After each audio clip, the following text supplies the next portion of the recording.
a young man, stands at the center of a grand hall, holding a ceremonial sword. He reflects on how he peacefully reached his coming-of-age ceremony, celebrated by his family and his fiancée. This day was supposed to be the first step toward a bright future. But his serene expression shatters into one of shock, his red eye wide with sudden realization. The memory shifts to 1 month prior. Raidorl Zane, the second prince of the kingdom of Zane, is training in a courtyard when a young woman asks him what kind of adult he wants to become. He pauses, surprised by the sudden topic. He considers her inquiry about the future. The young woman, Martina Marcel, daughter of the prime minister, smiles and reminds him he'll be an adult next month. After thanking her for a towel, Raidorl explains he wants to do something for the kingdom and support his brother. He continues to ponder, admitting he isn't very good at studying and playfully imagines becoming an adventurer, which amuses Martina. Having made up his mind, he asks what kind of impression she has of him. Having reached a decision, he looks out over the vast city of Zane. He declares that as a prince, he will fulfill his royal duty and become a knight who protects the kingdom from its enemies. Martina is visibly moved by his words, calling it a wonderful dream that suits him perfectly. With a blush, she then asks if he, her wonderful knight, will also protect her. He responds without hesitation, taking her hand and kissing it gently. He vows to sacrifice anything to protect the kingdom and to protect her, addressing her affectionately as Tina. The promise hangs in the air between them as they share a tender, blushing glance, their mutual affection clear. Back in the present, a voice cuts through his recollection. His older brother, Granted Zane, the first prince, remarks on the interesting story. He admits he was worried Raidorl might be anxious about the upcoming ceremony, revealing it to be a rite of succession. Raidorl looks up in shock, calling out to his brother. The holy sword, Dainsleif, has been passed down since the time of the first king. Legend held that whoever could pull the sword out would become the new king, but for hundreds of years, none had succeeded. It had become a mere symbol, used in the coming-of-age ceremony for royals to confirm their resolution. He had thought his own ceremony would be just that, a simple formality. With a smile, Raidorl considered that at almost 13, he would soon be recognized as a man. His brother, Granted, stood beside him, remarking that his fears seemed to have been unfounded. A memory surfaced of a younger boy vowing to become the greatest knight and hero in history to protect him and Tina. That fierce determination to protect the kingdom surged through Raidorl in the present as he suddenly found himself holding the massive, dark blade of the holy sword, now freed from its stone. The court erupted in disbelief. Granit's calm demeanor shattered, his face contorting in shock as he demanded to know what was happening. He questioned why His Highness, Raidorl, had taken the holy sword. Raidorl himself stared at his reflection in the polished steel, his mind reeling. He thought it was ridiculous, impossible. He had believed no one could pull out the sword and could not comprehend how he had done it. His brother's voice cut through the haze. Granted grabbed him, his voice sharp with urgency, demanding to know how he had pulled out the sword. Raidorl could only stammer that he didn't know. Granit's face twisted in anguish. He refused to believe it, crying out that it was impossible. He questioned why he wasn't the one chosen, after having supported the kingdom his entire life. This couldn't be happening. His desperation turned to action. "Give it to me," he commanded, reaching for the hilt. Raidorl, still stunned, could only call out his brother's name as Granit's hand closed over his own on the sword. The moment he touched it, a sharp clang echoed through the hall. The holy sword fell from their grasp, striking the stone floor. Courtiers cried out in alarm, "Your Highness Granit!" As an advisor looked on in horror, Granit stared at his empty hands, the whispers of the court confirming his deepest fear. The holy sword had chosen Raidorl. This meant his younger brother was the true successor to the first king, more suitable for the crown than he was. He seethed, his eyes wide with fury as he glared at the assembled nobles. An advisor at his side urged him to calm down, but his rage was palpable. He pressed a hand to his forehead, struggling to contain his outburst. The advisor reminded him that they were in a public area, being watched, and that the situation would be dealt with later. Taking a deep breath, he raised his hand and addressed the court with a commanding voice. He declared the succession ceremony concluded and issued an order from the acting king. No one was to speak of what they had just witnessed, on pain of severe punishment. Later, in a more private setting, Raidorl approached his brother, calling out his name with concern. He questioned why this was happening while the king was bedridden, fearing a succession war. Granted, his face shadowed, coldly instructed him to return to his room and rest, promising to call for him later. As Raidorl hesitated to leave, his brother's composure shattered completely. With a furious roar, Granted ordered him to be gone from his presence at once. Raidorl flinched back in shock as he was ushered from the room. From a nearby doorway, Martina Marcel and a stern-looking man watched the scene unfold in silence. Alone once more, Granit's fury gave way to tormented introspection. He stared at his hand, trembling, questioning why he wasn't chosen and what it was that he lacked. Sometime later, a carriage departed from the royal castle. Inside, Raidorl demanded to know the meaning of his current situation. An attendant's voice calmly advised him to have patience, explaining that he was being appointed to his own territory and should enjoy the journey. He protested, his hands now bound before him, exclaiming that he was being treated like a criminal. Lockwood Marcel replied that while Raidorl was not to blame, this action was necessary for the kingdom's governance. He explained that once Granted ascended the throne and his reign was stable, Raidorl would be able to return to the capital. Standing before the castle, Lockwood Marcel, Prime Minister of the Kingdom of Zane, and Basil Garst, General of Zane, confirmed the plan. The general stated that His Highness Granted had decided upon this course of action, and the Prime Minister urged for understanding of the decision. He explained to the shackled Raidorl that with the blessing of the Holy Sword, his physical abilities had increased. However, the miasma-infused magical power surrounding him was now being consumed, and since Raidorl could not control this power, a demon seal was the only way to suppress it. Raidorl stared at his bound wrists in disbelief, questioning why such measures were necessary. He tried to object, but Lockwood continued, stating that while he didn't believe it was possible, the very thought of His Highness turning against the kingdom was a risk that could not be taken. He cried out in protest, declaring that there was no way he would ever threaten his own brother with the power of Dainsleif.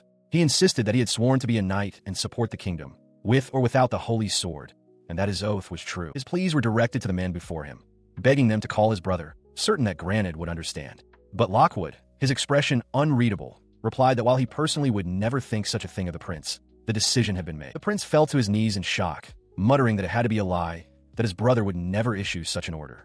The confirmation that this was all at the behest of Lord Granted struck him deeply. Just then, a familiar voice called his name, Raidorl Sama. It was Martina Marcel. She stood before him, her gaze steady and her expression difficult to discern. He looked up at her, a blush of shame and frustration on his face, and began to call her Tina, remarking on how ridiculous the situation was. She, however, cut him off with a formal farewell, wishing him a safe trip and telling him to take care of himself on his journey. He shouted her name again, insisting that this was not what he wanted to discuss. Unmoved, she simply stated that the next time they met, she would be interested to hear about his adventures. She then formally corrected him, introducing herself as Martina Marcel, daughter of the Prime Minister who governs the land. She stated that while he may have used the name Tina in the past, that name could only be spoken by her betrothed. She concluded coldly, but not anymore. Her words left him reeling, unable to comprehend what she was talking about. As she asked if he truly didn't understand, the devastating realization dawned on him. Everything had changed the moment he drew the Holy Sword. He is forced to listen as Martina explains her cold rationale. She was raised to believe that for the kingdom's stability, personal feelings are a liability. If he, His Highness, were to remain in the royal capital, she reasons, the kingdom would fall into turmoil and the people would suffer. Raidorl starts to object, but she silences him with a finger to her lips. She coolly asks if her logic isn't precisely what his brother, the new king, would want. The mention of his brother triggers a memory of a brighter time. He sees himself standing proudly with Granted and Martina, recalling the solemn vow he made, to be a knight who would always support his brother, and a hero who would protect the people from demons and all their enemies. Martina's voice shatters the memory, turning his own words against him. She reminds him that he was the one who promised to protect her and the country, regardless of the sacrifices. The accusation leaves him speechless. Her expression becomes chillingly detached. With a faint, cruel smile, she calls the sacrifices he is willing to make for the kingdom wonderful, stating that his dream of being a hero can now finally come true. As her father, Lockwood Marcel, steps beside her to offer a hollow remark about the situation being unfortunate, Martina clarifies her position completely. She admits she adored Raidorl, but only ever because it was for the good of the kingdom. Looking down at him, kneeling in his shackles, she delivers the final blow. There is no point in being engaged to him now, she declares, because her fiancé, Raidorl Zane, is no more. She turns away as the devastating truth settles in his mind. Tina was important to him, but he realizes now that to her, he was never a person. He was simply a goal to be achieved. He cries out, asking what the point of her words is now. She responds with a chillingly false concern, placing a hand on his forehead and asking if he is sick, remarking that he looks terrible. The gesture stuns him. He cannot comprehend how she can look the same as always after such cruelty. But as he stares, her face is consumed by shadow, her eyes becoming hollow voids. He recoils, refusing to believe the monstrous truth before him. He turned and fled, rushing towards a waiting carriage as his younger brother, Granted, cried out for him. From a distance, Martina and her father watched the hurried departure, with Martina quietly wondering what could be wrong. Once inside, his composure shattered. He slumped into his seat, clutching his head in anguish as a single, agonizing question echoed in his mind.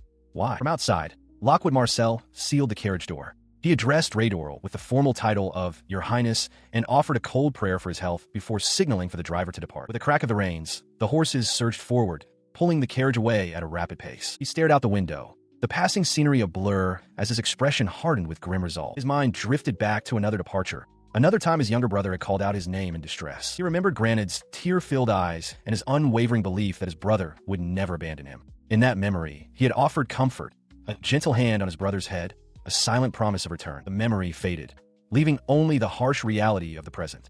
He slumped back into the carriage seat, the weight of his broken promise pressing down on him. Suddenly, as the carriage hurtled through a darkened forest path, Piercing screams echoed through the night, signaling an abrupt and violent halt to his journey. 5 years later, a lone, hooded figure gallops on horseback through a dense, dark forest, moving with urgency. His hood partially conceals a determined face, revealing he is an older Raidorl Zane.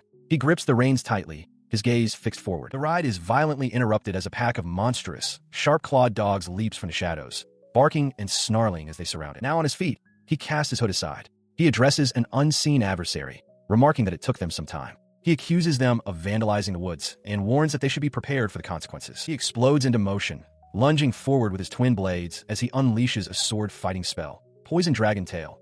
In HGGR, the monstrous dogs are thrown into disarray by the sudden, powerful assault. Standing his ground amidst the growling beasts, he calmly observes their continued attempts to attack. As one of the creatures lunges, it is struck by an unseen force emanating from his cursed sword. He knows its power is not limited to its physical edge. With the creatures now defeated, he holds his sword at the ready. He declares to his hidden enemy that he has them cornered and that they won't be escaping safely after making such a show of their attack. Just then, a man claps a hand on his shoulder. "Sup, Raidorl?" The man, an adventurer named Zafis Bartolomeo, asks casually. He questions if Raidorl has finished his work, to which Raidorl confirms he has, though his expression remains thoughtful. He examines a fong from one of the slain beasts, musing that it could be useful. His companion, Zafis, stand with arms crossed, impressed that a single person was responsible for the carnage.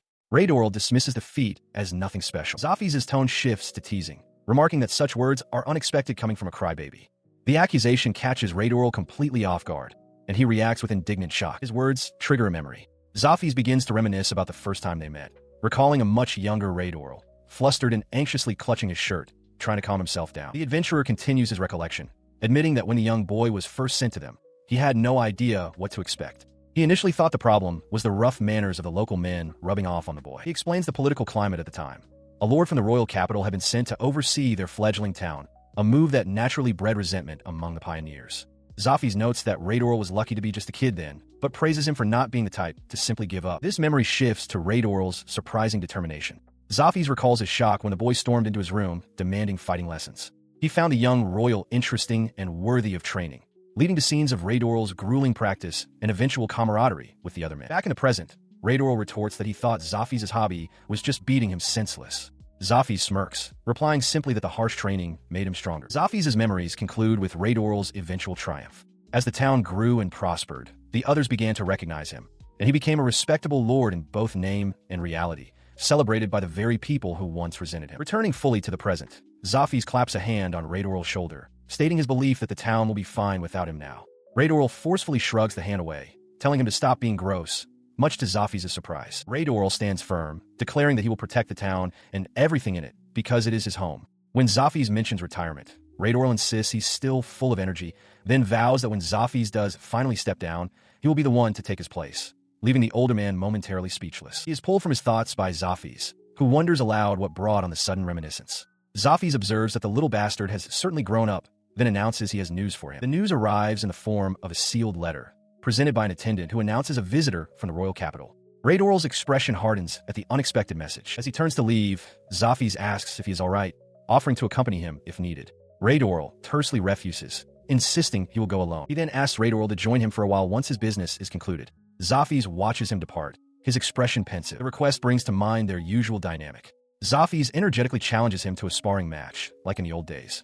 Raidorl smirks, retorting that without Zafis, there would be no real challenge. Walking through the halls, he wonders aloud who the visitor could be, speculating it might be Bazel or Lockwood. A maid informs him they are waiting in the reception room. He enters, apologizing for the delay and demanding to know their business. Inside, he finds not the men he expected, but a young woman who greets him formally, addressing him as Your Royal Highness Prince Raidorl. He is taken aback, recognizing Martina Marcel and realizing with a jolt that 5 years have passed since he was given that title. She continues with grave news, informing him that the king, his father, passed away the other day. In the wake of this, she explains, she carries a royal decree from his brother, Granted, who has now ascended to the throne as his majesty. The decree is absolute. Raidorl Zane is to be immediately relieved of his duties as lord of the pioneer town and must return to the capital. Martina, her demeanor now that of a warrior, reminds him of the dire circumstances. The Eastern Arcadian Empire, one of the continent's greatest powers, has declared war on their kingdom, placing them on the brink of crisis. He listens intently as she analyzes the situation. She posits that the declaration is a mere show of strength. The empire is powerful, but has many enemies. If they are not left to their own devices, The thought trails off as a single concept flashes through Raidorl's mind: the Holy Sword. He listens as Martina elaborates on the gravity of the situation. Of the 12 legendary Holy Swords, the Empire possesses 3, each with a confirmed wielder.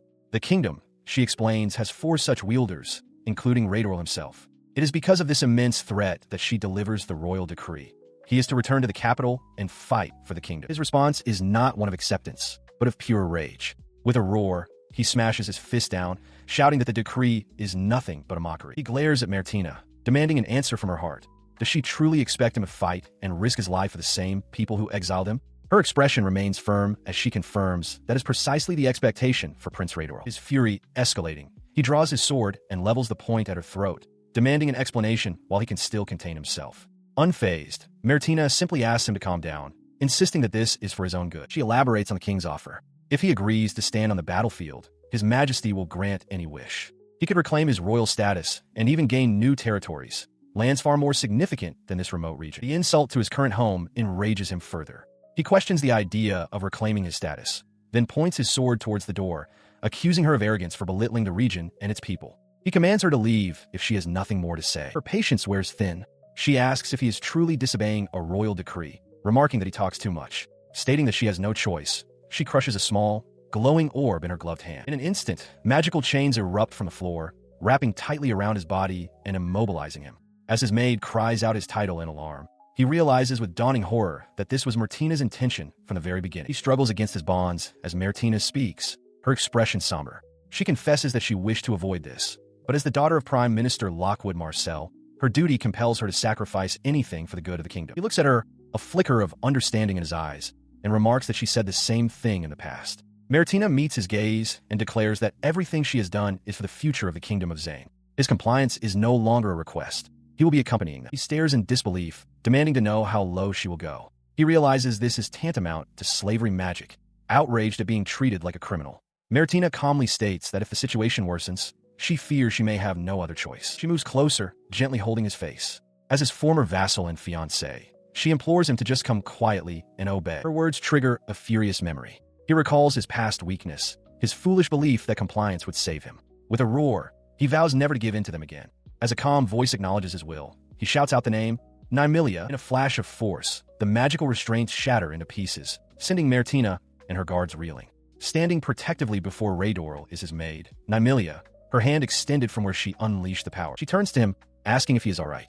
He confirms he is, thanking her for the help. A sudden realization strikes him as he recognizes her magic and distinctive golden eyes.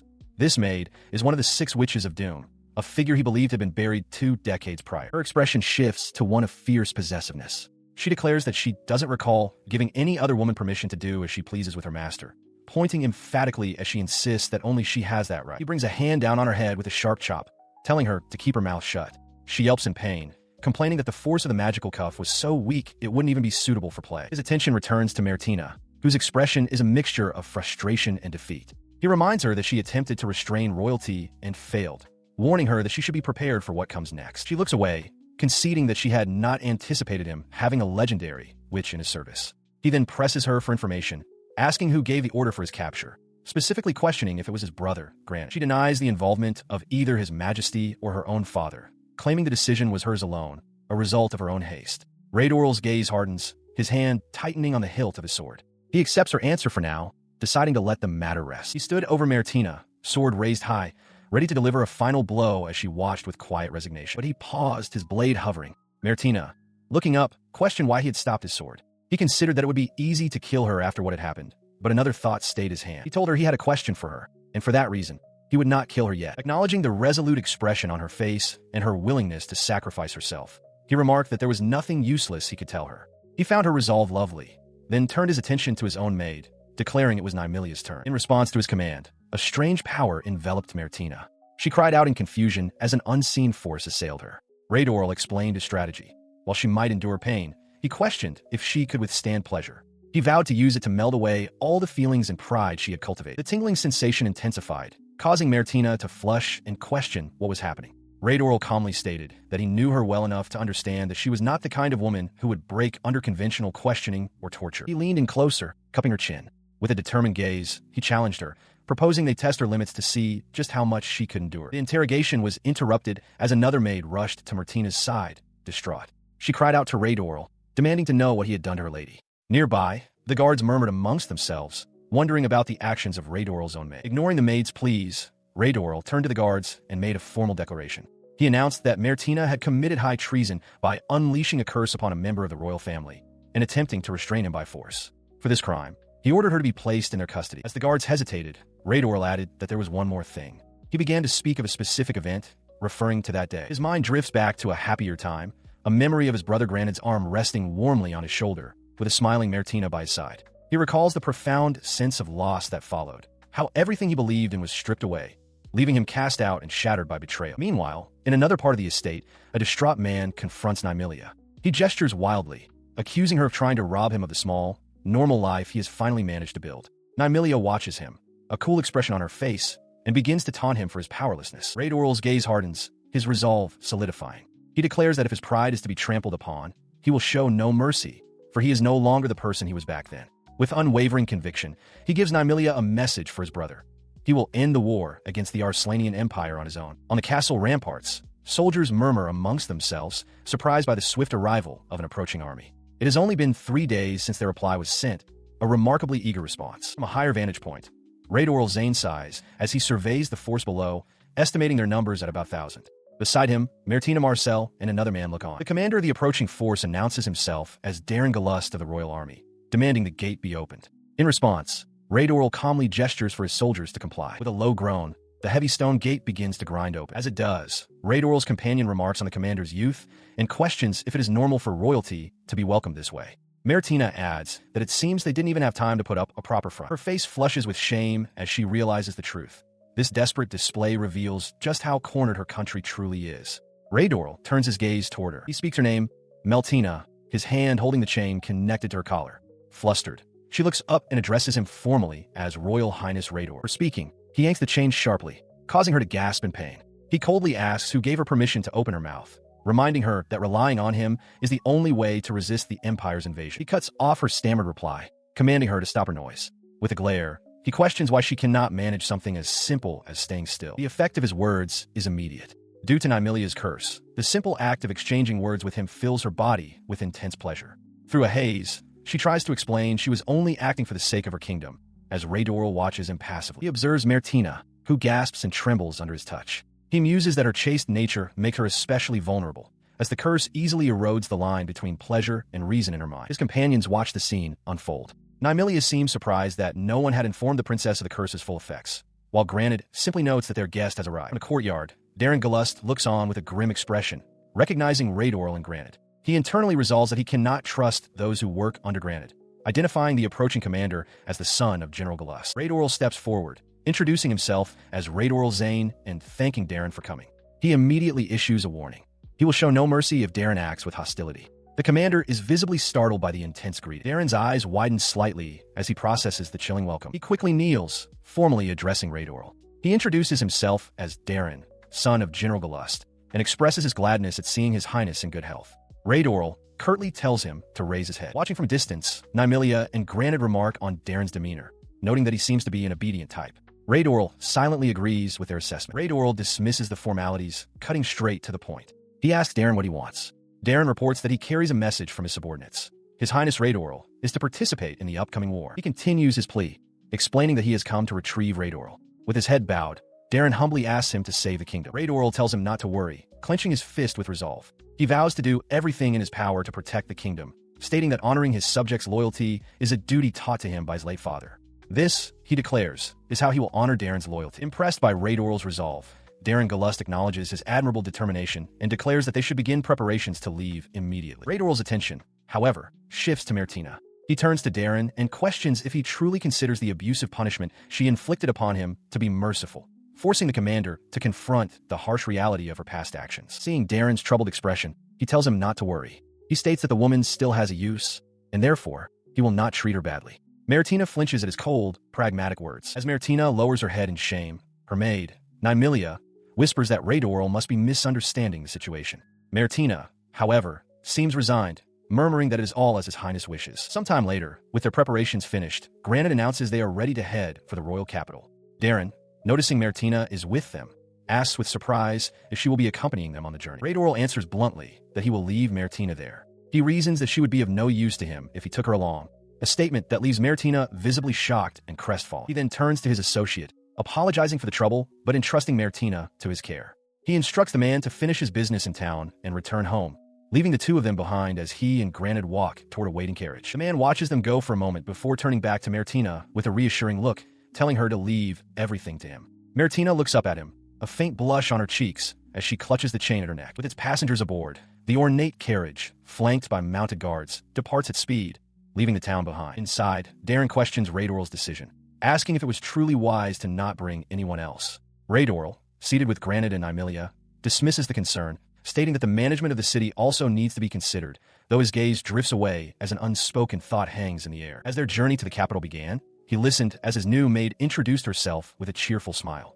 Her name was Neimilia, and she was assigned to take care of him. She expressed her eagerness to serve, and he quietly acknowledged her. The commander, Darren Galust, then addressed him with formal deference, assuring Your Royal Highness Raidorl that any requests would be met at once. Raidorl's expression soured slightly as he observed the formal treatment, remarking on how he was now being treated like royalty. That word, royalty, seemed to strike a nerve. His gaze sharpened, and he challenged the commander directly, asking if he could maintain that same reverence if he and his brother would come to blows. The commander swallowed nervously, his hands clenching in his lap. He pleaded with Raidorl not to make such jokes, insisting that even as a jest, the idea of conflict between the royal brothers was a matter no one could ignore. Raidorl explained that he was merely grumbling. He voiced his frustration, feeling like an unneeded prince who had been cast aside, only to be summoned back now for their convenience. He then quickly dismissed his own words as a joke, though he added thoughtfully that the situation does make one think.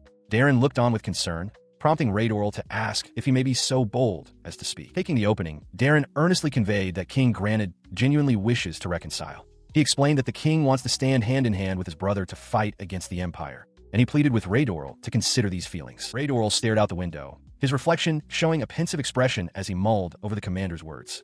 His feelings, he murmured to himself. He then turned and called for Neimilia, who instantly sprang into action. She deftly poured a drink into a cup and presented it to him with a pleasant smile. She considered the matter of the milk, but Raidorl, with a strained expression, silently pleaded with her not to mention it. His plea went unheard as Darren, his face a mask of disbelief, exclaimed that the woman they had just encountered was a magician. He continued, stunned by the display of magic performed without any chanting. Raidorl, however, remained composed, while Neimilia simply remarked that it wasn't particularly surprising. This revelation sent Darren's mind racing. He admitted to Raidorl that he had initially wondered what kind of schemes he had planned, but now it was clear. Bringing only a maid with him made sense if she was, in fact, a powerful magician. He looked Darren in the eye, explaining that demonstrating such power was a clear message, a warning not to try anything foolish. Neimilia, however, gently interjected, suggesting to Darren that he was thinking too much into the situation. As Raidorl took a sip of tea, he commented on its deliciousness, which Neimilia attributed to a special honey. Darren, however, recoiled in anger, retracting his earlier kind words and demanding to know what she had put in it. Unfazed, Raidorl simply stated that all he wanted was some tea. With the minor commotions settled, he turned his gaze to the passing scenery outside the carriage window. The carriage pressed on, drawing ever closer to the royal capital, a sight Raidorl hadn't seen in 5 years. He braced himself, anticipating that it was going to be a wild homecoming. A horse-drawn carriage approaches the towering, formidable walls of the royal capital. Inside, Neimilia gazes out the window, remarking on the impressive sight of the wall. Beside her, Rai seems less impressed, questioning if it is truly that great. As their carriage passes through the main gate into the city proper, she speculates that it must be ruled by a grand and dignified king. Rai's expression remains weary and unconvinced. The vehicle proceeds down a bustling street, flanked by timber-framed buildings and citizens going about their daily lives. He continues to gaze out at the cityscape, a thoughtful look on his face. He internally notes that the view brings back memories, but they seem faded compared to how things once were. His expression hardens as he looks out the window. He turns to his companion and asks if the people can feel the tense atmosphere, observing that the war is not going well. Sometime later, having arrived at their destination, Darren Galust informs Rai that a mansion has been prepared for him. He suggests Rai rest and recover from the journey, as his audience with the king is set for the next day. Rai leans back with his arms crossed, remarking coolly that it seems his brother truly resents him and that he has lost a great deal of trust.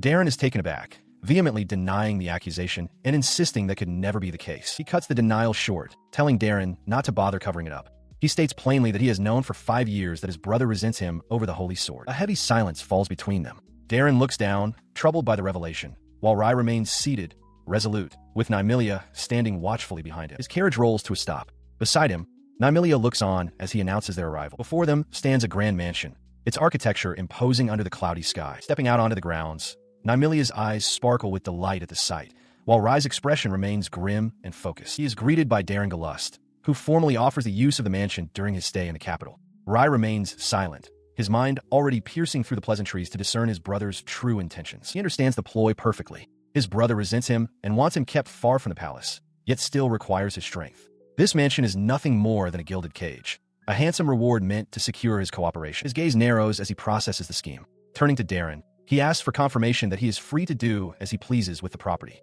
Darren readily agrees, confirming Rai's suspicions about the nature of this gift. He accepts the offer, and Darren informs him that he will return the next day to provide an escort. Until then, Rai is encouraged to relax as he wishes. With a final, appreciative gesture, Darren places a hand on his shoulder before turning to leave. Rai then directs Neimilia to follow him inside, and she promptly agrees. As Darren walks away, his expression is troubled, the weight of the situation evident on his face. Inside the opulent foyer, Neimilia remarks on how different the grand residence is from their home in the frontier city. Rai concedes that while he dislikes the intent behind the gesture, the mansion itself is blameless, and resolves that they should make themselves comfortable. He steps into the grand foyer of the mansion, where two lines of maids greet him with a synchronized welcome. They formally address him as Prince Raidorl, younger brother of His Majesty. Beside him, Neimilia looks on with wide-eyed surprise at the reception. His gaze settles on the man leading the staff, a steward whose face seems familiar. The man bows slightly, acknowledging that it has been a long time since they last met. The steward smiles warmly, introducing himself as Sarowin and clarifying that he once served Rai's father, His Majesty Granite. A memory surfaces for Rai, a tea party from his childhood where Sarowin had given him sweets. Dropping to one knee, Sarowin expresses what an honor it is to meet him again. He explains that His Majesty has instructed the entire staff to attend to the prince's every need. Rai's expression remains impassive, thinking to himself that the timing is perfect. Before Sarowin can say more, Rai steps forward, announcing to the assembled staff that he has something to discuss with everyone present. His declaration is swift and brutal. With a sharp gesture, he informs the entire staff that they are fired and must get out immediately. Sarowin and the maids stare back, utterly stunned. The steward scrambles for an explanation, his voice trembling as he asks if they did something wrong and why the prince would say such a thing. Unmoved, Rai simply asks if his assessment is incorrect. He clarifies his cold logic to the sputtering Sarowin. He is telling them to leave simply because he does not need them, adding that anything unnecessary should be thrown away. The steward is left speechless. As the dismissed staff stands in shocked silence, Neimilia speaks up. She questions how one little maid could possibly manage such a large mansion. Rai dismisses her concern, telling her it's not something she needs to worry about. He places a hand on her shoulder, his gaze firm. He declares that the only one he trusts is her, and certainly not any agents sent by his brother. Neimilia looks up at him, flustered by his absolute confidence in her. His dismissal was met with barely concealed fury. The head butler, Sarowin, clenched his fist, his face twisting in a silent snarl. Despite his anger, the butler maintained a veneer of formality, declaring that he would inform His Majesty Granite of this matter himself. Rai simply waved a hand dismissively, telling the man to do as he pleased. With the staff gone, he and Neimilia walked through the grand, silent halls. Rai remarked that they could finally have some peace and quiet in the mansion. He then added that she was the only one he trusted. At this, Neimilia's expression shifted to one of flustered delight, her cheeks flushing. Rai looked on, confused by her sudden change in demeanor. Her misunderstanding spiraled as she passionately declared that she wouldn't allow anyone, be they god or demon, to interrupt their time together. Alarmed, Rai insisted it was just a figure of speech and suggested she must have eaten something bad, offering to get her a doctor. She completely ignored his concern, striking a dramatic pose and telling her master there was no need to be embarrassed. With fervor, she announced that she was always prepared to receive his passion and desire. Losing his patience, he reached out and pinched her cheek sharply, asking if she was satisfied now. Though wincing in pain, Neimilia tried to continue her speech, declaring that with the intruders gone, their love could finally blossom, her words trailing off into a pained cry. He told her that was enough and ordered her to check the mansion. Rubbing her reddened cheek, Neimilia mumbled in assent, finally brought back to her senses. Her demeanor shifted instantly to one of cold professionalism. As she stood poised in the hall, numerous shadowy, humanoid figures materialized from the floor, surrounding her and awaiting her command. With a gesture, she issued her orders. They were to search the entire mansion, checking for anything dangerous or for anyone hiding within. In unison, the shadow servants acknowledged their mistress's command. She encourages her new master to rest, assuring him that she will handle everything concerning the mansion. With a sly smile, she adds that he should call for her anytime if he finds himself unable to sleep. Rai, seemingly oblivious, agrees, stating that he is counting on her. Her master's simple acceptance sends a jolt through her. With a flushed expression and clasped hands, she fervently declares her devotion, promising to comfort him with her entire body and soul. This sudden, intense proclamation leaves Rai utterly bewildered, his face blushing in confusion. The next day dawns upon the grand mansion. Meanwhile, in the royal throne room, Sarah stands before the king. He announces that he has a report for His Majesty, King Granite. He strides purposefully down the long, sunlit hall toward the throne. His steps echo as he closes the distance to the seated monarch. Reaching his destination, he formally announces that he has brought Prince Raidorl, the king's younger brother. King Granite listens with a stern, unimpressed expression, while Rai stands beside him, his own gaze fixed and serious. In the grand throne room, a heavy silence hangs in the air.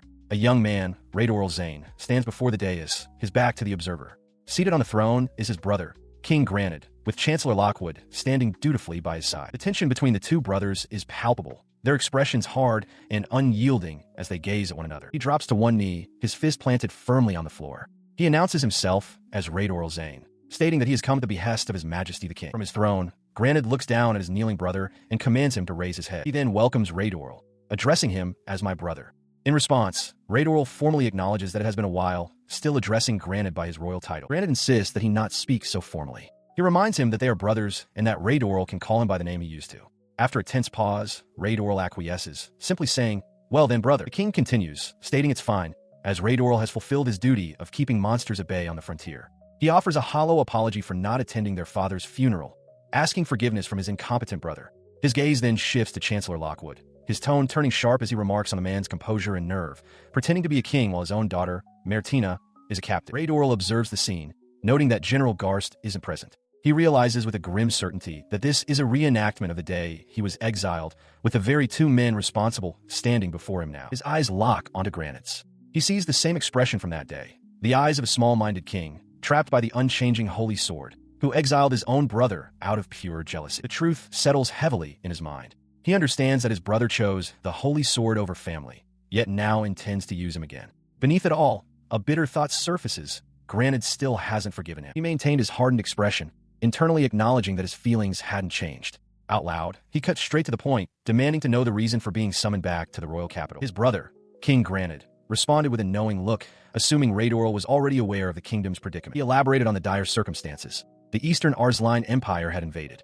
Worse, the enemy possessed a holy sword wielder, a power that had already allowed them to subdue a third of the Zane kingdom's military. Though General Garst was holding the line, Granite admitted it was only a matter of time before their defenses crumbled. Hearing this, Raidorl's gaze remained cold and steady. He looked directly at the king and asked flatly, "So, what do you want me to do, brother?" A memory surfaced in the king's mind, a recollection of their last turning point. He remembered thinking that just a single word of apology would have been enough. The image was of a happier time, of him placing a hand on his younger brother's head. But that simple apology never came, and without it, he felt they could never truly reconcile. Snapping back to the present, Granite's demeanor changed entirely.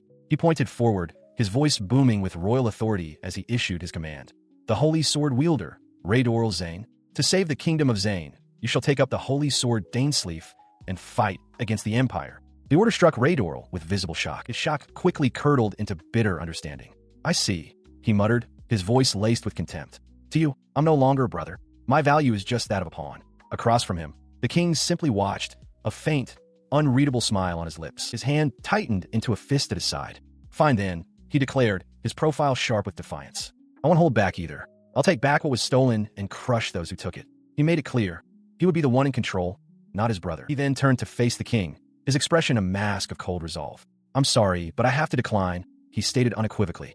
"I can't fight against the Empire." The refusal left Granite utterly stunned, his confident facade crumbling into disbelief. His brother's defiance sent a shockwave through the court. Two nobles cry out in disbelief, one declaring that to defy a royal decree is an act of pure insolence. The outrage spreads as another courtier, flanked by royal guards, insists that such behavior is unacceptable, even from the king's own younger brother. From his throne, King Granite's face is a mask of cold fury. He finally breaks his silence, his voice low and dangerous, questioning if Raidorl even comprehends the gravity of his own words when faced with a royal decree. A high-ranking chancellor steps forward to intervene, admonishing Raidorl for his blatant disrespect toward His Majesty the King. Raidorl, however, remains completely unfazed by the accusation. He turns to the chancellor, calmly acknowledging his position but immediately countering it. Raidorl states that as the lord of the Pioneer City, he has a duty to prevent the invasion of monsters, and questions whether it is truly reasonable to ask him to abandon that critical post to fight against the Empire. His reasoning infuriates the Chancellor, who sputters that the war is a major issue for the entire country. He accuses Raidorl of failing to grasp the very concept of priorities, while Raidorl simply watches him, a hint of a smirk on his face. He calls the situation strange, noting that he has only heard of the army and the Night Order facing the Empire. Sweeping his gaze across the assembled nobles, Raidorl challenges them directly, asking what reinforcements they have provided and how much military power they are contributing. He scoffs at the idea that he should fight alone while they all watch from a safe distance, leaving the courtiers stunned into silence. With the Chancellor silenced and sweating, King Granted leans forward on his throne. Cutting through the tension, he asks his brother a simple, direct question. What does he want? He clarifies his offer. If Raidorl absolutely refuses to fight, then his presence is pointless. The king lays his cards on the table, asking if it is money or status that his brother desires, telling him to simply name his price. His brother's directness earns a confident smile from Raidorl. He remarks that, as expected of his majesty, he cuts straight to the heart of the matter, complimenting his skill at reading people. The king's expression remains grim. He had already demanded Raidorl state his terms, having no time for flattery. He holds up a scroll, a confident smirk playing on his lips. These are not demands, he clarifies, but a humble request from an unfortunate brother who has been exiled from his homeland. In response, King Granted prompts him to state his condition. Within the royal court, Raidorl Zane's scheme begins to unfold. He stands before his brother, King Granted, a confident look on his face. With the negotiation underway, he poses a question. Would the king like to hear his conditions? The Chancellor, standing nearby, asks what exactly His Highness's conditions are. In response, Raidorl presents a formal document, declaring that if the terms are agreed upon, he, Raidorl Zane, will fight to protect the kingdom of Zane from the Arsline Empire. He begins to list his demands. The first condition is simple, yet foundational. King Granted must personally guarantee Raidorl's safety within the borders of the kingdom. The second condition causes a stir among the court officials. The royal palace is to provide a grant of 100,000 gold coins to the pioneer city under Raidorl's rule. The officials gasp at the exorbitant sum, while King Granted internally scoffs at the despicable demand. He continues, stating the third condition. All property Raidorl acquires in the war shall remain his, with the palace forfeiting any right to reclaim it. The fourth condition grants Raidorl sole authority to decide the fate of any prisoners of war he captures. Granted presses a hand to his forehead, shocked at the mention of the national budget and pondering the true meaning of this last stipulation. The Chancellor wonders what Raidorl could possibly be thinking. Raidorl, however, calmly explains that if compensation is desired, it must be clearly stated. He then announces that he has reached the final condition. His fifth and final condition strikes the room like lightning. King Granted must appoint his younger brother, Raidorl, as the crown prince and make him the next king. The demand leaves Granted's face contorted in fury, while the Chancellor and Raidorl himself look on in stunned silence. The Chancellor is the first to break the silence, erupting in anger. He calls Raidorl a fool and demands to know if he even understands the gravity of what he is saying. Raidorl remains composed, calmly adjusting the gauntlet on his hand. He continues his tirade, shouting about the disrespect shown to his majesty. To the Chancellor, this is not a negotiation. It is a declaration that Raidorl intends to kill the king and seize the throne for himself. His outburst finished, the flustered Chancellor turns to the silent king. He stammers, asking his majesty if Raidorl is truly serious about this audacious demand. He stares, stunned by the audacity of the demand, as his brother Raidorl smirks with unnerving confidence. The king's composure shatters. He roars that his own son, Strauss, will be the next king, furiously questioning how they could dare make someone like Raidorl the crown prince. Unfazed by the outburst, Raidorl casually scratches the back of his head, acknowledging his brother's point. He calmly states that if that's the case, then there is no final condition. He clarifies for his brother that he is dropping the last condition entirely. The sudden reversal leaves both Granted and his Chancellor speechless, the king stammering in disbelief. With the most contentious point withdrawn, Raidorl presses his advantage, asking if there are any further problems and urging his brother to sign the oath. Flustered, Granted can only stammer his assent. As the king agrees, the Chancellor's eyes narrow in sudden understanding. He confronts Raidorl, accusing him of a calculated ploy, presenting an impossible demand only to make the others seem acceptable. The accusation hangs in the air as other nobles grasp the political trap. They whisper that if the king refuses now, his authority will be questioned, and with the country disunited, any weakness could lead to defections to the empire. Cornered by the political reality, Granted concedes, telling Raidorl to wait while he fetches the seal. Raidorl watches him, a confident smirk on his face, wondering what his brother is truly scheming with the other for conditions. But before the king can leave, Raidorl stops him, declaring that the royal seal won't be necessary. He presents a prepared document, suggesting that as blood brothers, they should bind their agreement with a blood seal, catching Granted completely off guard. He presses the point, arguing that a blood contract is the most fitting way for brothers to bind their faith before facing the imperial invasion. Defeated, Granted turns away, his voice heavy with resignation as he tells Raidorl to do as he pleases. He considered the terms for a moment, his gaze distant. Beside him, Raidorl waited, his resolve unshaken. The two brothers stood in the vastness of the chamber, their courtiers watching from a respectful distance. One of the courtiers approached, asking the king if he was satisfied with the arrangement. He affirmed that since they had come this far, they would fight the Empire, and he would not permit his brother to lose. As he spoke, Raidorl held up their agreement. The blood seal flared to life, a complex sigil glowing on the parchment as he announced the contract was established. With a sharp command, he activated its power. In response to his command, shadowy tendrils of dark energy erupted from the parchment, lashing out towards the king, who could only stare in stunned disbelief. The shadows coiled around Granite, constricting him as his concerned courtiers cried out his title. As the king gasped in pain, wondering about the contract's true purpose, Raidorl looked on with a cold smile. He declared the contract sealed, his fangs now sunk deep. "Be prepared, big brother," he warned. Inside the throne room, a high-ranking official cries out in alarm for his majesty. Beside him, the king, Granite, clutches his chest, his face contorted in pain as he curses the name Raidorl. The source of their distress stands before them. Raidorl, an intruder with an air of cold authority, commands the royal guard to seize the king, who now kneels weakly on the floor. In response to the shocking order, a member of the royal guard steals himself. He shouts for the intruder to prepare himself and charges forward with his weapon drawn. The charge ends in an instant. With a swift, unseen motion, Raidorl dispatches not one, but 3 armored guards, leaving them collapsed in a heap on the floor as he stands over them, completely untouched. He surveys the scene with disdain. The remaining guards stand frozen, flanking the throne where the official continues to support the weakened King Granite. His gaze is cold as he remarks that if the royal guard is this pathetic, it is no wonder the kingdom is on the brink of ruin. Still clutching his chest, King Granite glares up at the intruder, demanding to know what has been done to him. Raidorl smirks, explaining that he has just finalized their contract. He dares them to attack, but warns that they should only do so if they are prepared to lose their king. Ignoring the threat, the official furiously orders the guards to restrain the prince. As the official shouts for the guards to disregard his words, Raidorl calmly cuts him off, stating plainly, Condition 1. He elaborates on his first term. King Granite shall guarantee his safety within the kingdom of Seiken. The official recoils in shock, realizing this must be tied to a previous oath. Raidorl warns him not to make him repeat himself, reminding him that the contract is sealed and that he is well aware of the consequences of disobedience. He calmly confirmed the king's accusation. King Granite, clutching his chest, seethed with the realization that a contractor's curse had been placed upon him. Raidorl stated plainly that this was the reality for both of them. The king's fury intensified. He could not believe Raidorl would use sorcery meant to force criminals into submission on his own monarch. He conceded that calling it a criminal's curse was also accurate. He then issued a chilling warning. If he were the king, he wouldn't resist, as doing so might actually lead to death. Gritting his teeth, the king acknowledged that the label wasn't entirely wrong in his case, but he snarled at Raidorl not to get cocky. He then tried to regain control, insisting that Raidorl didn't understand the gravity of his actions. A curse of this level, he claimed, would be broken the moment his court mages gathered. Raidorl turned away, his face shadowed. He acknowledged that might be possible, but he couldn't trust the king any other way.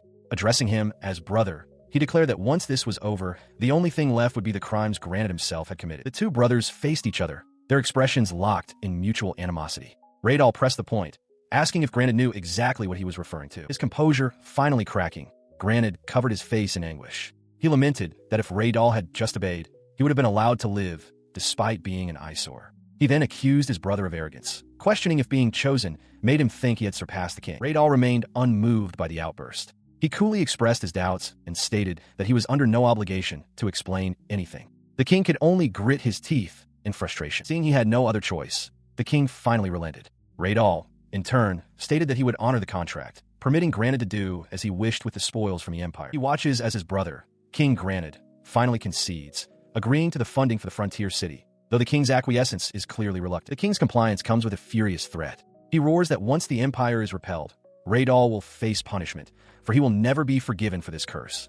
Unfazed, Raidorl advises his brother to rest easy regarding the war, but to take the scar, the mark of their contract, very seriously. He then makes a bold declaration to the stunned court, asserting that he is the one who will save this kingdom. The king, the chancellor, and young Darren can only look on in disbelief. With his statement hanging in the air, he turns his back on them and strides from the throne room, leaving the king clenching his fist in impotent rage. As he walks through the palace halls, his thoughts drift. He reflects that he was right to exile his brother to the frontier, just as the first king, the previous wielder of Dainsleif, had also done. The memory sharpens into a grim historical parallel. That first king founded their very country by murdering his own brother. His dark reverie is broken by a voice calling out from behind, pleading for his highness to wait. Turning, he finds Darren rushing to his side.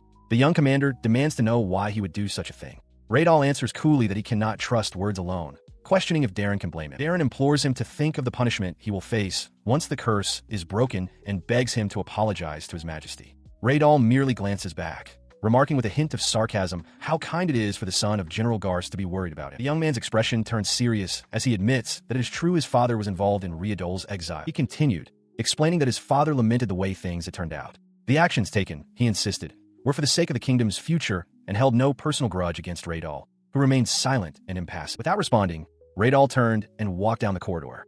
Darren called after him, pointing out that the castle gate was in the opposite direction. Raidorl simply stated his destination, the Chamber of the Holy Sword, a place guarded by 2 sentries at a grand, arched doorway. As he reached the door, one of the guards moved to block his path with a spear. The guard, recognizing both the king's brother and Commander Galust, apologized firmly, explaining that he could not open the door without the king's explicit permission. Raidorl's gaze sharpened with irritation. In response, Raidorl seized the spear shaft. A dark, crackling aura erupted from his hand, shattering the weapon and causing the guard to cry out in agony. Darren, alarmed, yelled for him to stop. He paid no heed to the plea, his hand already closing around the door's handle as the guard desperately begged him to reconsider. The heavy doors swung open, unleashing a torrent of dark, swirling miasma into the hallway. Raidorl stood unflinching before the abyss, while Darren watched from behind, and the guard remained collapsed on the floor. He stepped through the threshold into the darkened chamber, Darren following close behind. Raidorl quietly mused to himself, wondering how much time had passed since the succession ceremony. The chamber before them was vast and stark, containing only a single stone altar at its far end, all of it shrouded in the same swirling, dark energy. As the dark energy whipped around them, Darren urgently warned Raidorl, identifying the phenomenon as a cursed wind that drains one's strength. He insisted that a press-on would mean certain death. Undeterred, Raidorl continued his steady advance toward the altar, walking directly into the heart of the life-draining storm. He pressed forward, the cursed miasma parting around him as he approached a stone altar. Resting upon it was his objective, the holy sword, Dainsleif, which pulsed with a dark energy that matched his own. His gaze fixed upon the weapon, a look of intense focus and anticipation hardening his features. As his hand drew near, the sword seemed to hum with power. He spoke to it as if to an old comrade, noting its excitement and asking if it was happy to see him again. He then made a promise. From now on, he would not let it get bored. Watching from the chamber's entrance, Darren's eyes widened in disbelief at the sight. A single word escaped his lips. Now, with the holy sword now firmly in his grasp, Raidorl's expression was resolute. The weapon was reclaimed. He declared that it was time to show them all the true path to supremacy. Having reclaimed the holy sword, Raidorl returns to the mansion where his allies await. He pauses at the top of a grand staircase, his expression stern and focused after his recent endeavor. Neimilia greets him formally, welcoming her master back. He holds up the reclaimed weapon, confirming that he has indeed retrieved the holy sword, Dainsleif. Her gaze lingers on the blade. Noticing this, Raidorl asks if she is curious about the sword that belonged to that man. She quickly denies it, though her expression betrays a deeper connection. He seems to accept her denial, yet wonders aloud what he should do with the weapon. The question triggers a flood of memories for Neimilia. She internally recounts that everything began with that sword, 200 years ago, when she was the youngest of the 6 witches of ruin who destroyed nations alongside her mother and sisters. She recalls her past self, a witch of darkness who believed destruction was her only path. That changed when she met a certain man, and for the first time in her life, she came to understand love. The man she loved was a hero, chosen by the miracle sword. They were destined to be enemies, but her own impulses and feelings defied that fate. For his sake, she fought against and even betrayed her own family, choosing him over her kin. But in the end, her love was met with cold betrayal. The hero, his face obscured by shadow, declared his heart finally satisfied as he reached for her. She cried out in disbelief, asking why he would do such a thing, pleading for him not to leave her alone as she was taken. The memory leaves her reeling. She recalls the profound despair of that time, wondering how much time had passed, unable to understand anything anymore. The vision concludes with the stark reality of her fate, chained to a cold stone wall in a dungeon, alone, rat her only company. Her expression hardens, the memory of her imprisonment resurfacing with painful clarity. She endured the agony and loneliness of her confinement, chained to the cold stone wall. Her faint plea for help was answered only by the scuttling of what she assumed was a rat. Then, a heavy, grating sound echoed through the dungeon. The door had opened. Through the doorway stepped a young man, breathing heavily. He muttered to himself that he had finally lost the monster pursuing him and would hide here for a while. Unseen by him, she watched from the shadows as he cautiously entered. His footsteps echoed softly against the stone floor. He ventured further into the expansive, empty chamber, sword drawn at his side. Suddenly, he froze, his eyes widening in disbelief at what lay before him. His gaze had fallen upon the woman, suspended by chains against the far wall. Her own eyes, wide with a flicker of hope, met his. He stumbled back, startled, questioning if she was a woman or a ghost. Overcome with shock, he turned to run, prompting a desperate cry from her, pleading with him not to go. He protested that he couldn't possibly stay there with a naked woman. She quickly countered, reminding him that the monsters he was fleeing were still just outside the door. His resolve wavered. He glanced back over his shoulder, clearly torn between his panic and the logic of her words. Sensing her opportunity, she made a desperate, tearful offer.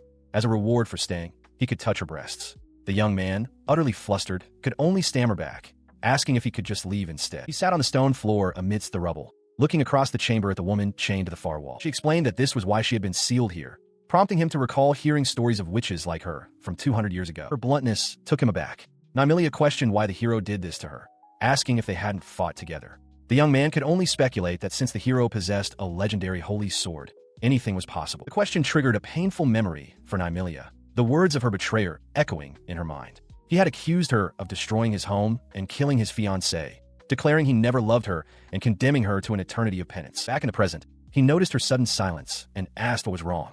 With her expression hidden by shadows, Neimilia dismissed his concern, insisting it was nothing and that she wanted to hear his story instead. He looked away, admitting his story wasn't really worth telling. He explained that for some unknown reason, the holy sword had chosen him, and because of that, his own brother had exiled him. His gaze hardened with resolve. He told her that in a way, they were the same. Even if betrayed or heartbroken, he was just desperately struggling to survive. Realizing his manners, he formally introduced himself as Raidorl. He then stated his full name, Raidorl Zane. The name struck Neimilia with the force of a physical blow. Her eyes widened as a spectral image of her betrayer, Prince Raidorl, flickered into existence behind the young man. The shock was too much, and she began to sob quietly. Flustered, Raidorl asked what was wrong and if he'd said something strange, quickly trying to reassure her that it was nothing. His attempt at reassurance failed. Annoyed by the gloomy atmosphere her crying created, he declared that he would take the seal off and get her out of the dungeon, reaching a hand toward the wall. He looked upon the cruel bindings, whether a magical seal or simple chains, and with a sharp crack, shattered them. With that settled, he placed a simple robe over her shoulders, telling her to put it on so they could head back. Acknowledging his words with a soft, "Ah," Neimilia shyly agreed. As she dressed, Neimilia considered their meeting to be fate. Though she worried about the monsters outside, she resolved to live for this person's sake, deciding then and there to protect and follow him. His own resolve clear, the young hero turned back to her, certain this was what he was meant to do. He extended a hand and said, "Let's go." The scene shifts to a grand staircase where Neimilia, now dressed in a pristine maid's uniform, stands with a gentle, content smile. Her life with Prince Raidorl, however, was often contentious. He noticed something on the floor and asked about her expression. Flustered, Neimilia declared his words so cruel that she would have to make him understand by serving him every single night, much to his shock. He explained that monsters had broken into the mansion and he had disposed of them. Neimilia quietly revealed that after a light interrogation, she had learned that she was, in fact, their target. Raidorl questioned why she would be the target. With a hand on her hip, Neimilia clarified that the intruders were saying something about taking her alive. The prince's expression hardened as he realized their intent, to use her as a hostage. He noted their speed, deducing they must have already analyzed his brother's curse. He admitted that he had overlooked one thing. To an outsider, she was just a frail girl. Neimilia immediately took offense, questioning what he meant by from the outside and insisting she was a genuine, frail, and lovely maid. He looked at Neimilia, remarking that she would be perfect if not for this particular side of her personality. Unfazed, she clasped her hands and asked if there was a reward for being such an excellent maid, noting that it had been a while since they had done that. He conceded with a sigh that she was, indeed, an excellent maid. As he gently patted her head, his thoughts turned to his duties. As long as he was assigned to the border, he couldn't rely on the people of the frontier city to bolster his forces. At this rate, he realized he would need to secure the mansion as well. His expression hardened with grim determination. He knew he needed an overwhelming victory. There was only one head to take. He would bring down the enemy's holy sword wielder. The target of this resolve stood elsewhere, a formidable female knight flanked by her soldiers, ready for the coming conflict. The following morning, a carriage approaches its destination, the towering gates of the royal capital of Zane. Inside, Raidorl expresses that time is of the essence. Granted, Zane, already walking away, remarks on the haste of leaving the very next day, calling him a real slave driver. He turns back to face Raidorl and Neimilia, his expression stern. With his hand on his greatsword, he declares their departure for Fortress Blaine, a sentiment Neimilia quietly affirms. Meanwhile, at Fortress Blaine itself, the defending soldiers are in a state of shock. They cannot believe the overwhelming assault is the work of a single person. An officer roars for his men to surround the lone attacker, the holy sword wielder, and show her the pride of their kingdom. With a confident smirk, she unleashes a devastating attack, effortlessly sending the soldiers flying with cries of agony. The remaining soldiers break ranks, shouting for a full retreat as they help their wounded comrades fall back from the unstoppable warrior. The chaos reaches the Fortress Blaine Operations Command Room, where a panicked voice calls out for General Garce. A soldier bursts in, reporting massive casualties and insisting that they must launch a counterattack immediately or morale will completely collapse. General Garst, however, remains composed. He orders his men to endure for now, stating that their chance to strike will come once Prince Raidorl arrives. On the battlefield, a lone figure stands amidst the swirling dust and energy. An unseen defender of the fortress gazes upon her, a dawning horror in their eyes as they identify the enemy. One of the Empire's legendary holy sword wielders. From a command tent nearby, an officer observes the distant assault on Fortress Blaine. He notes that the defenders are proving to be a tough nut to crack. He is joined by a younger subordinate. The senior officer, Lieutenant General Garkas Barzan, remarks on the enemy's persistence. His companion, Colonel Dallas Safaris, adds that it's to be expected, as the fortress is the kingdom's final stronghold and their desperation is high. The colonel expresses his surprise at their rapid progress, noting that the front has only been open for 2 months. General Barzan agrees, but cautions that they should proceed carefully, as the kingdom will be completely exposed once the fortress falls. His gaze drifts towards the towering walls as he reflects on the past. Safaris recalls that during an invasion 10 years prior, the Empire was helpless against the kingdom's terrain-based defenses, marveling at how easily things are proceeding now. Barzan, stroking his chin, provides the reason for their newfound advantage. He explains that the power of the holy swords is truly terrifying, and that this entire invasion was launched because 3 such wielders appeared in their empire at once. Elsewhere, a figure of immense authority contemplates this very fact. He reflects that, with a holy sword, a single person can change the course of a war. It is this power that underpins His Majesty's decision to seize the moment and conquer the continent. This power is embodied by the warrior on the field. An aide reports her identity, Imperial Princess Celia von Arsline, the one chosen by the lightning sword Cleum Solaris. He confirms that it was Her Highness who saved them in the last battle. Back in the command tent, Barzan praises her fighting style as magnificent, like a lightning strike itself. Colonel Safaris can only agree, calling her a true hero. He then notices Safaris' downcast expression and places a comforting hand on his shoulder. Barzan tells him not to be so down, explaining that he understands how the colonel feels. He adds that Her Highness is very straightforward and is not good with people who harbor dark emotions. Colonel Safaris appears flustered, stating that he is well aware of the situation, though he trails off without finishing. Beside him, Princess Celia von Arsline turns and asks what he is talking about. She faces him directly, announcing that she is done with the day's diversion. She found it boring, she explains, because their opponents didn't even fight back. Her sudden arrival at the command tent surprises General Barzan and another officer, who note her early return from Fortress Blaine. Internally, Colonel Safaris expresses his dismay. General Barzan asks for her forgiveness, but Princess Celia pouts, reminding him that he excluded her from the strategy meeting again, despite her explicit instructions to be included whenever she is present. He explains that they had no choice, revealing that Colonel Safaris feels uncomfortable around her. While the colonel reacts with shock at the blunt admission, Celia simply smiles, stating that she already knew. She then turns her attention to the colonel, who offers a deep apology. Celia dismisses it, telling him he needs to get used to her presence. She has heard he dislikes women, but insists they are comrades and that such an attitude won't help him survive on the battlefield. Her lecture becomes surprisingly personal as she tells him that while his eyes are scary, his face isn't bad, so he should keep trying. She bluntly warns that if he doesn't overcome his phobia, he's old enough that he might never find a partner. Colonel Safaris is visibly mortified. Having finished with Safaris, she cheerfully turns to General Barzan, calling him Gramps and saying she wanted to speak with him. As the general stammers in surprise, the other officer smoothly intervenes, assuring Celia they were discussing the war and welcome her input. The officer, Barzan's adjutant, then expresses his deep admiration for the general, calling him a legend that every soldier looks up to. He even admits to crying with joy when he was assigned the post. General Barzan laughs heartily, pleased by the praise. Colonel Safaris watches the scene unfold with a weary expression. He thinks to himself that in the presence of his granddaughter, the legendary general has turned into nothing more than a doting old man. Inside a command tent, General Barzan outlines the formidable challenge ahead. He informs Princess Celia that their opponent is General Basilgarst, the kingdom's revered guardian deity. Celia, leaning on the table, casually mentions she visited the fortress that very day and questions her grandfather's plan of attack. She rests her chin on her hands, musing aloud whether General Garst is truly as impressive as his reputation suggests, since his forces seemed inactive during her visit. Colonel Safaris interjects, his expression serious, warning that intelligence confirms the enemy is well stocked with weapons and supplies. He stresses that this will not be a simple fight. General Barzan turns to his granddaughter, explaining that the situation would be far easier if their opponent had fallen for the bait they'd laid. He advises the princess to learn to see the broader strategic landscape. Annoyed by his condescending tone, Celia retorts that he's being mean. She then challenges him directly, asking if the enemy general is truly superior to him. Her grandfather merely scoffs in response. The general's pride is stung. He slams his fist down, roaring that such a notion is nonsense and that he is clearly superior. He declares he won't lose to a brat 20 years his junior. Behind him, Celia beams with pride, while Colonel Safaris watches the outburst with a look of weary surprise. His outburst subsiding, he regains his composure. He concedes to Safaris that the guardian deity has successfully blocked the Empire's path for years, acknowledging that the coming battle will not be won easily. As the men contemplate the difficult road ahead, a thoughtful expression crosses Celia's face. She quietly considers the situation, a new idea beginning to form. Her contemplation ends. She turns to her grandfather and the colonel with a serene look and makes a startling proposition. "Should I go fetch his head for you?"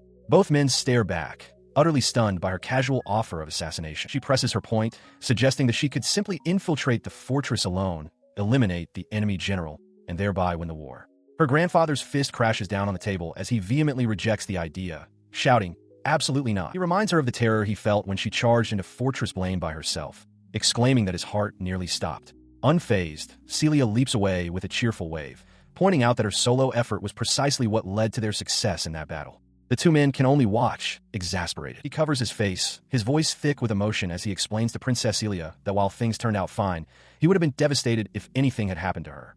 Startled, she calls out to her grandfather. His worry hardens into anger as he demands she give him her word, reminding her of her promise not to fight so recklessly and worry him again. Celia is taken aback by his intensity, questioning his extreme reaction. He looms over her, his armored form casting a formidable shadow as he sternly addresses her by her formal title, "Your Highness," his patience clearly exhausted. As the tension hangs in the air, Colonel Safaris observes the exchange with a slight smile. Caught between her grandfather's lecture and the colonel's gaze, Princess Celia lets out a frustrated sigh. He then addresses her directly, acknowledging that her performance in the recent battle was magnificent.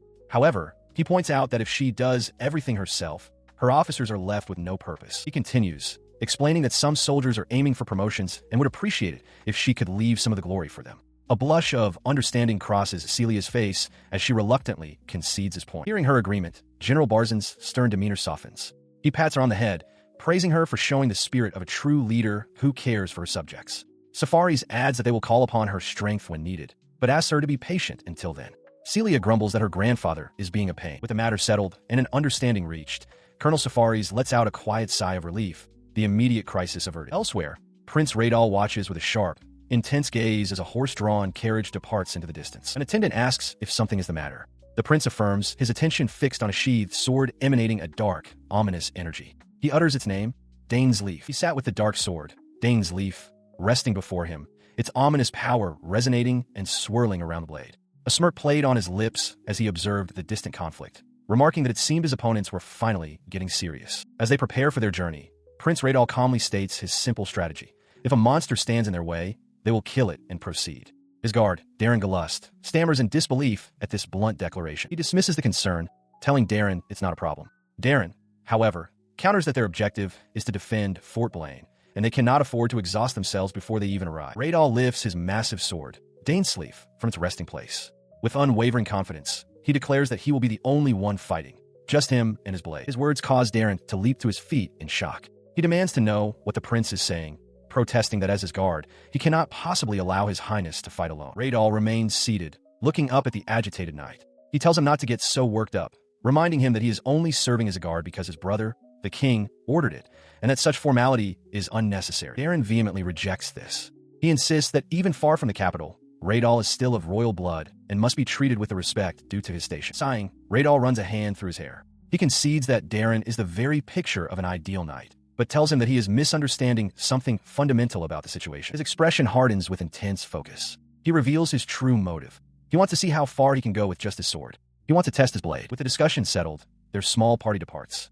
A carriage, escorted by riders on horseback, begins its journey from the compound. Raidorl rides at the head of the convoy on a white horse, with Darren riding dutifully beside him. They move forward, heading towards the frontier and the dangers that await. He walked alongside his guard, leading their horses down the road. A dreadful stench filled the air, and he wondered aloud if it was the influence of a monster. Darren Galust, startled, addressed him as Sir Knight. Suddenly, a man burst from the woods ahead, running frantically down a ruined path. He stumbled forward, desperately crying for help. The fleeing man reached them, his face a mask of terror as he pointed back the way he came. He screamed that something was coming. Raidorl and Darren watched intently, sensing that something was terribly wrong. In response to his warning, a massive shape crashed through the trees, sending debris flying. Darren shouted out to the prince as the terrified man pointed, and Darren's eyes widened in horrified recognition. The creature emerged fully, a massive, lizard-like beast with a forked tongue. Darren identified it immediately, a basilisk whose very breath could turn flesh to stone. Before the man could react, the basilisk's power struck him. His body turned to stone and shattered into pieces. His final thought was one of despair. They had been told it was a mere subdragon, but the worst possible monster had appeared instead. From a safe distance, Darren watched the aftermath, his face pale with shock. He could only mutter how horrible the sight was as the basilisk stood over its victim's remains. Raidorl calmly assessed the situation, acknowledging it as a problem. From the window of their carriage, his maid, Neimilia, appeared with a smile, asking her master if he would like her assistance. He turned away from her offer, his gaze fixed on the beast. He told her there was no need and instructed her to simply watch from her position. Darren, standing behind him, cautiously addressed him as Your Highness. Darren stepped forward, placing a hand over his heart. He gave the prince his consent to proceed as he wished, but made a solemn vow. If anything were to happen, he would intervene, regardless of the punishment. Raidorl glanced back, listening in silence. He stands before the basilisk, sword held ready, and addresses the beast directly. Apologizing for interrupting its meal, he declares that it is coming with him. Enraged, the creature lunges forward with a roar, its massive claws and gaping maw dwarfing the prince who stands his ground. He evades the attack with a swift leap, vaulting over the beast's head to position himself for a counterstrike. In a flash of movement, his blade slices deeply into the basilisk's neck, spraying dark blood as the creature reels from the powerful blow. Landing gracefully, he observes the wounded beast and remarks to himself that the power of a holy sword is indeed impressive, judging the strike to be not bad at all. He tightens his grip on the hilt, acknowledging the creature's resilience by calling it a stubborn one. With a confident expression, he faces the injured basilisk and announces that it is time to end their battle. The threat proves too much for the beast. It turns and flees, crashing away from the prince and into the nearby woods, where Darren and his men are stationed. He scoffs, calling the creature's retreat pathetic. His amusement vanishes, however, as he realizes the basilisk is stampeding directly toward Darren, who will be caught in the crossfire. With a grimace, he prepares to move. He reflects that while he has no obligation to save his brother's subordinate, it would leave a bad taste in his mouth to simply let him die. He planted himself firmly before the charging beast, his holy sword held ready. Darren could only watch in stunned silence as the prince addressed the basilisk directly, his voice cutting through the chaos. He commanded its attention, reminding it not to look away, for he was its true opponent.